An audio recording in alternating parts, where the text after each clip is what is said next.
Para a gente entender a história inteira da Bíblia, a resposta não está lá no final, mas bem no comecinho.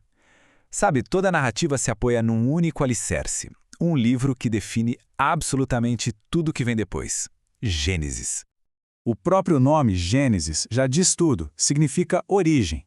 E é exatamente por aí que o livro começa, colocando na nossa frente a primeira pergunta fundamental da existência humana. Afinal, de onde a gente veio? E logo em seguida, o livro toca numa ferida, uma verdade que a gente sente todo santo dia, seja no noticiário ou nos nossos próprios conflitos. Por que o mundo e as nossas vidas parecem tão fraturados, tão cheios de caos? E aí, no meio dessa confusão toda, surge aquela pergunta que move a alma em busca de algum sentido, né? Apesar de tudo isso, será que existe um plano maior? Alguma esperança para o futuro? Bom, as respostas para essas três grandes questões estão todas amarradas e entrelaçadas em três movimentos gigantes na narrativa de Gênesis. Então vamos explorar cada um deles: a criação, depois a queda e, por fim, a promessa. Muito bem, vamos lá. Primeiro ato, a criação. E olha, isso aqui vai muito, mas muito além de só explicar como o universo surgiu. É aqui que se estabelece a base de quem nós somos e para que a gente existe.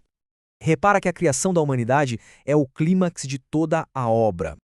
Isso nos leva a um conceito central, a imago Dei. É latim para imagem de Deus. É aqui que mora a fonte da nossa dignidade, do nosso valor, do nosso propósito. Não é uma coisa que a gente conquista, não. É a nossa própria essência. Então, esse status de imagem de Deus nos dá um propósito duplo. Primeiro, fomos feitos para ter um relacionamento próximo com o Criador. E segundo, para sermos seus representantes no mundo, cuidando de tudo com sabedoria. A nossa identidade não vem do que a gente faz, mas de quem a gente é. Ok, mas se fomos criados para essa perfeição toda, o que foi que deu errado? Isso nos leva direto da harmonia do jardim para a origem de toda essa bagunça. Vamos entender o segundo ato, a queda.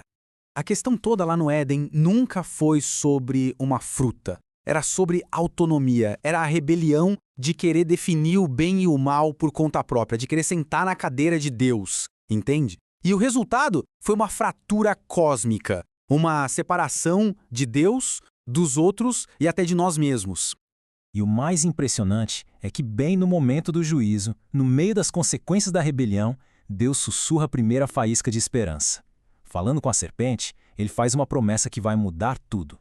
Esse momento é conhecido como proto-evangelho, que é tipo o primeiro anúncio da boa notícia. É a promessa de um descendente que seria ferido no processo, mas que no fim esmagaria a cabeça da serpente, derrotando o mal de uma vez por todas. A salvação não é um plano B, sabe? A esperança já começa aqui. A partir daqui, essa promessa, que era super ampla, universal, começa a se afunilar. A gente vai ver como o plano de Deus começa a ganhar contornos muito pessoais, através da história de uma única família. A câmera da narrativa agora fecha o foco. A gente sai da história de toda a humanidade para a jornada de um homem, Abraão. E é com ele que Deus estabelece uma aliança, um pacto incondicional que se torna o veículo para a redenção do mundo. Essa aliança com Abraão se apoia em três promessas. Primeiro, uma terra. Segundo, uma descendência gigantesca. E terceiro, o mais importante de tudo, uma bênção global.